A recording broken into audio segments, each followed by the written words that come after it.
pas répondu à la question parce que la vraie difficulté, c'est que M. Ahmed Al-Shara a bénéficié lors de cette visite des plus hauts honneurs que notre pays peut offrir à un dignitaire étranger, avec une réception en grande pompe à l'Élysée, visite de la Tour Eiffel et j'en passe.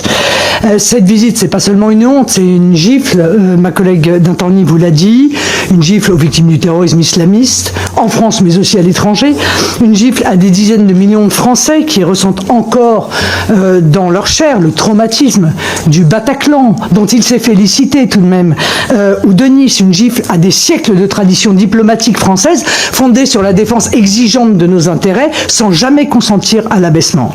Quel crédit, monsieur le ministre, peut encore avoir la France lorsqu'elle annonce par la voix de son ministre de l'Intérieur vouloir lutter contre le terrorisme islamiste? Monsieur le ministre, il y a quelques mois, vous le savez, M. Al-Shara s'appelait encore Abou Mohamed Al-Jolani.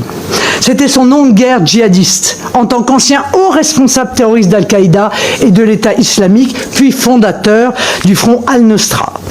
M. Al-Shara s'est engagé depuis décembre dernier dans une opération, vous l'avez bien compris, visant à asseoir sa respectabilité sur la scène internationale, comme si la mémoire du sang versé était soluble dans des déclarations d'intention ou des costumes bien ajustés.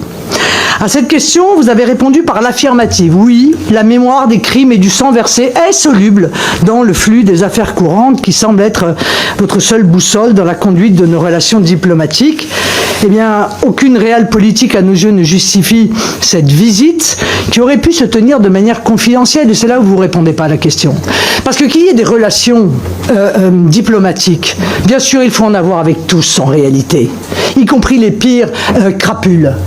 Mais qu'on le reçoive comme on l'a reçu, avec les honneurs sous les ordres de la République, c'est ça ce qui est scandaleux. Et c'est ça ce à quoi vous n'avez pas répondu. C'est en réalité une opération de crédibilisation, je suis désolé, d'un terroriste islamiste.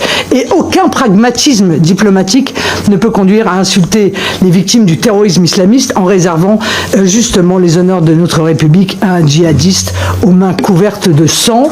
Alors vous allez nous dire que vous luttez ainsi contre le fondamentalisme islamiste. Est-ce que c'est vraiment sérieux? Quelles sont les vraies raisons de cette visite avec tous les honneurs?